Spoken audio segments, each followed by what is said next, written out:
Good morning, YouTube. How's it going?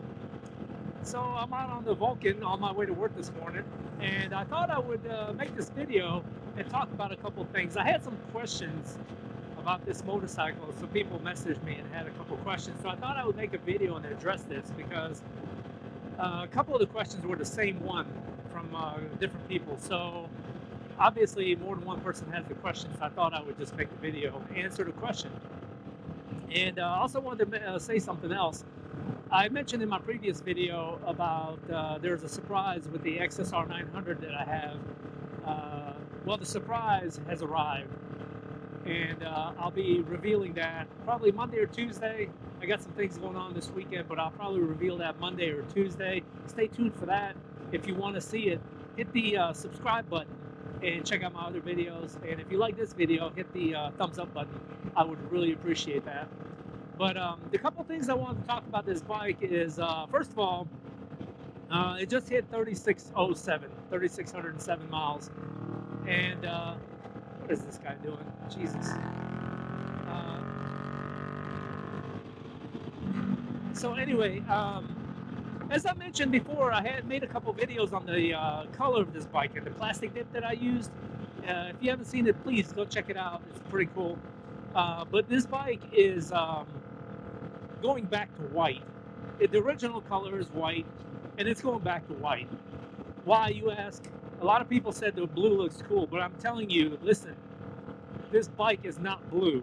I know on the computer or phone or tablet, whatever you're watching this video on, this color looks blue, but I promise you, it is not blue.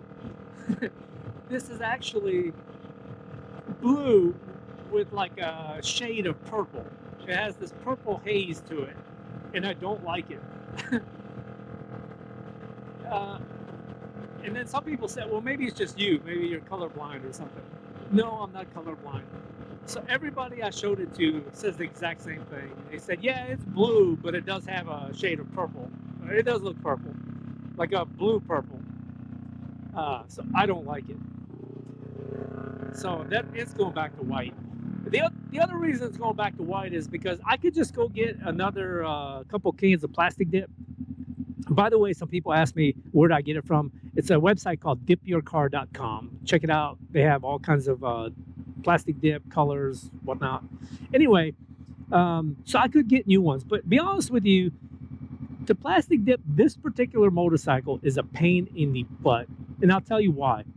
All these trim pieces, like down here, all these this trim piece, you gotta tape off the gas cap. There's little rubber grommets everywhere on the side of the gas tank, on the front, back down here on the bottom.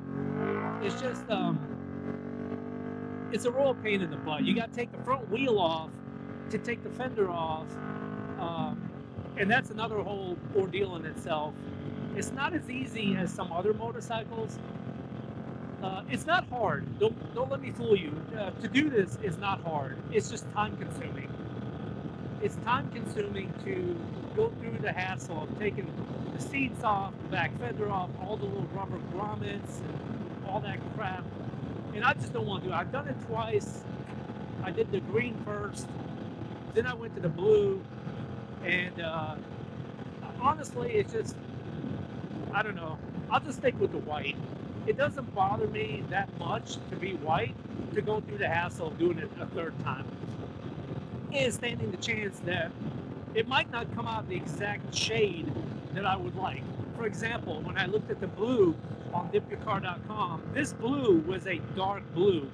Kind of like a, have you ever seen the colors for Duke University over here in Durham, North Carolina?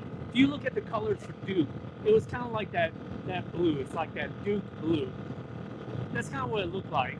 So when I bought it, that's what I thought it was going to be. But it's actually a little bit lighter and has a shade of purple. And I don't like purple.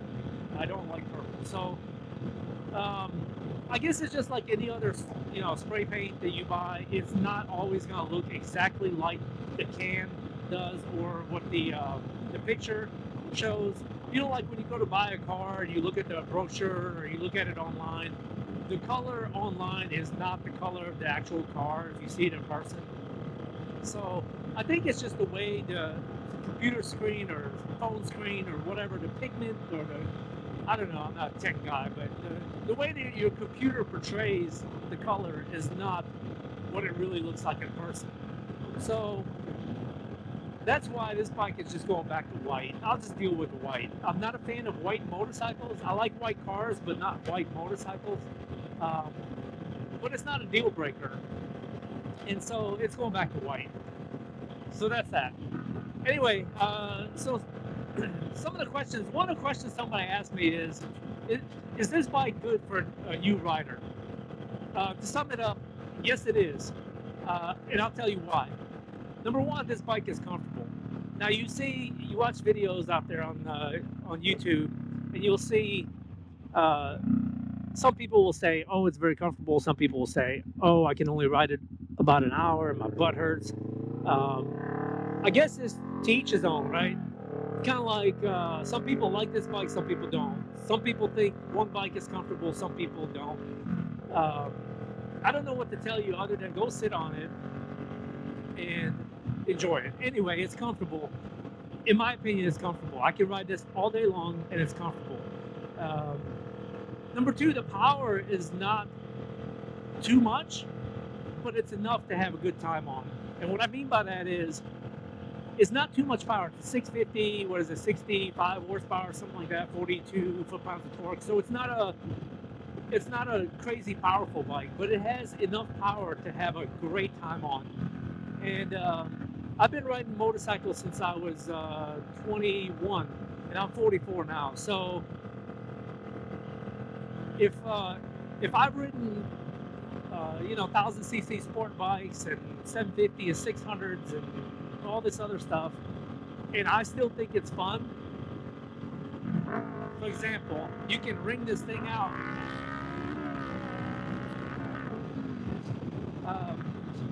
It's fun. It's a blast.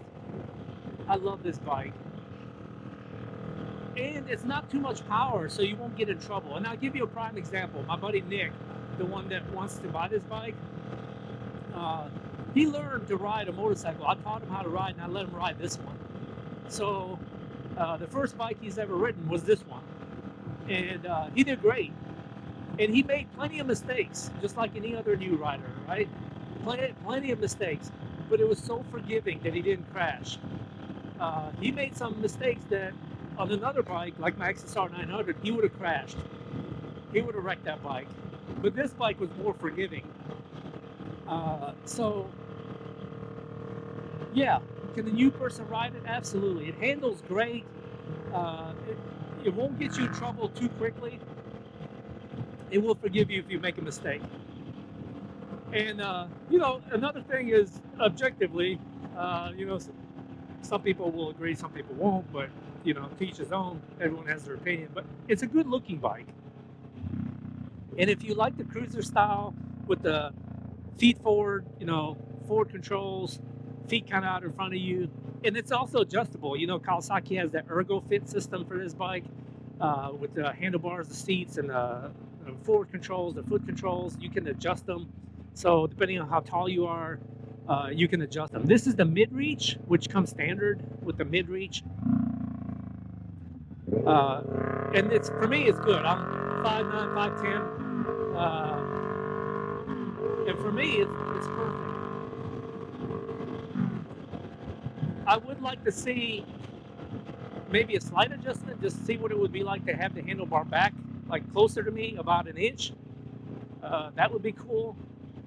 Maybe even just down, like forward about an inch, and maybe down to like here, and maybe just a little bit forward. I'd like to see that, just see what it's like. I might decide that it's no good, but anyway. So anyway, it's very comfortable. It has plenty of power to have a great time on, but it won't get you in trouble. If you make a mistake, it's very forgiving. It's easy to ride. This bike handles great. It's flickable. It's no sport bike by no means, but for what it is, a sport cruiser, this thing is very, very comfortable and handles great, and the power is great. So yes, to answer that question, yes, a beginner is definitely good for this bike. I would highly recommend getting this bike as a beginner bike, especially if you're looking for a beginner cruiser bike. Highly recommend it. Another question I had is what do I think about the reliability? Well, let me explain that. So this bike has 3,615 miles as of right this second. I've not had any problems with it. Now, granted, 3,600 miles is still a new bike, right? For the most part, it's fairly new.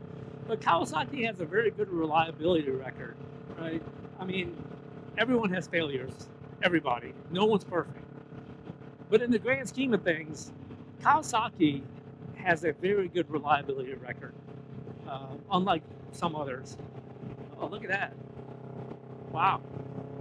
They're out there fishing, paddle boarding.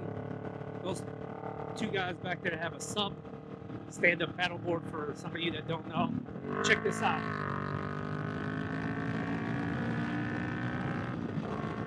"90 miles an hour, get right around somebody, no problem." So yeah. What was I saying? Reliability, yes. So reliability is very good.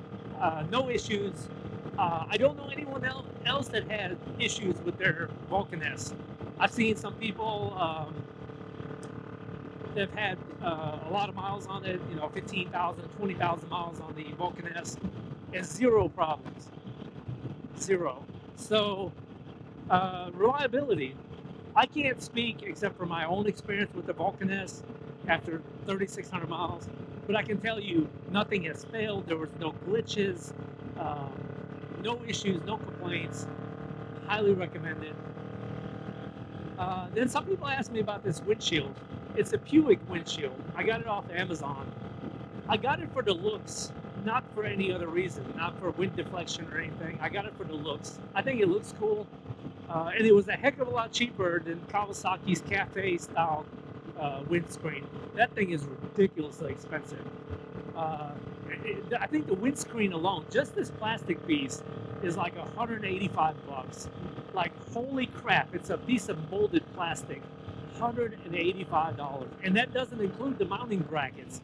That's like another 100 and something. It's ridiculous. It's crazy. It's a piece of aluminum just bent in a certain way and with a screw hole in it. Holy crap. So total, if you buy this, I mean, you're looking at close to $400 for a windscreen. That is absolutely asinine. I don't understand how Kawasaki can justify asking that much for something like this. This windscreen, mounting bracket and all, I think was, I don't know, 90 bucks maybe? Something right around $100. I don't know exactly, I'd have to look it up, but around 100 bucks. I think it looks pretty cool, and it serves another purpose. It puts the wind up to my face shield on my helmet. So my face shield catches wind, but like my chin guard does not. So, like I said, I'm 5'9", 5'10". It's not adjustable. It only goes in one position, which is what you see here. But it puts the windscreen right up at my helmet, so, which is kind of a good thing because it takes it off your chest, so you're not feeling that brunt of the wind on your chest. And it puts it up at your face shield, so if you want to crack your helmet to get some wind, it's perfect. And like a day like today, like right now it's only in the mid-70s, like 75 degrees this morning. But it's 7 o'clock in the morning, 7:30, and it's 75 degrees, but it's very humid out. And today is going to be a scorcher here. It's going to be 90, I think 94, 95 degrees. Heat index is going to be over 100 and it's like 90% humidity. Like, it's going to feel like hell today. It's going to be bad. Last few days, it's been the same. It's been just crazy hot. It's been a scorcher. So, and the humidity makes it even worse. So yeah, today it's going to feel like over 100. I think the other day, what's today, Friday? I think Wednesday, they said it was going to feel like 104 with 90% humidity. Now, I know for some of you out west, 104 is nothing because they see temperatures of 130, but it's a dry heat, right? Not here in North Carolina, it's a wet heat. It's just stupid hot. If you go out to your mailbox, you're sweating just by the time you got to your mailbox to get the mail. It's ridiculous. It's crazy. But anyway, so the windshield puts it up, puts the wind up right at your face shield. So if you want to crack your face shield, you can. Another person asked me about the exhaust. So this exhaust pipe is a Danmoto Highwayman. That's what it's called. It's a Danmoto pipe. It's called the Highwayman. It does not come with baffles. It does not come with installable baffles or removable baffle. It has no baffle, and you can't buy one for it. They don't make it. I'm sure someone could rig one up somehow, but it sounds cool. And some people made a comment in my other videos about this pipe, and they said it sounds great. Yeah, on camera it sounds great, but let me tell you something. This thing is loud. It is crazy loud. It's like one of those real annoying Harleys that you see going down the road. It's just very, very annoying. Some people like it, some people don't. I happen to be one of those that don't. So, you know, this pipe, it's great. It sounds good. It has that good backfire when you let off the gas, which, you know, sounds cool. Probably should tune it, right, to eliminate the backfire.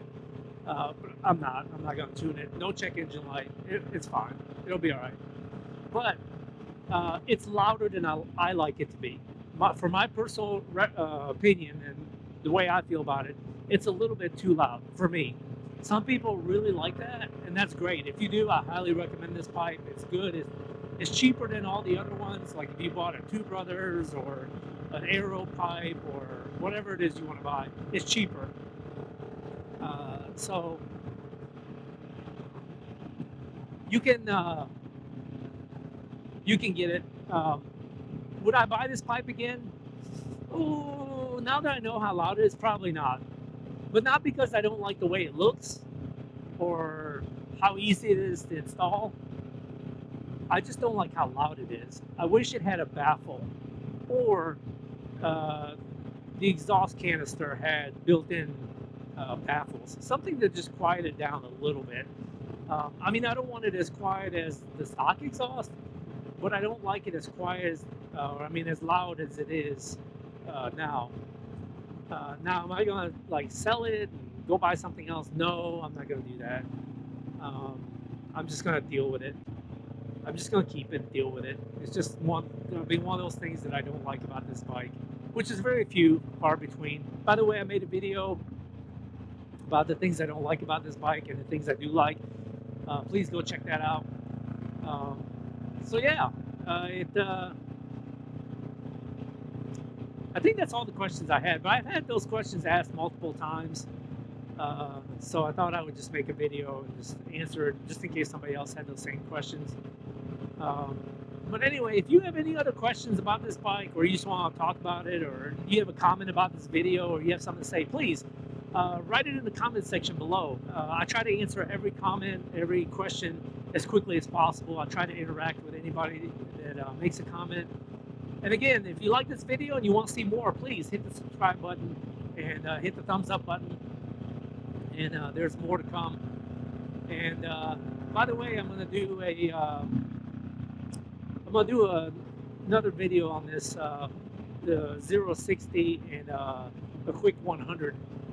Somebody requested that I do one of those videos, so I think I will. And I also had a comment on one of my other videos where I took it up to 100, and there's one of the guys on there, I can't remember his name, I'm sorry, I forget, but he said when he saw me take it to 100, he said he was sold, he's going to get one. That's awesome. That is really cool. I'm happy to hear that. That's pretty cool. So anyway, thanks for watching, and if you want to see anything else about this bike, or you have any questions, or you want me to make a video about something, just let me know. Hit it in the comment section below, and we'll talk soon.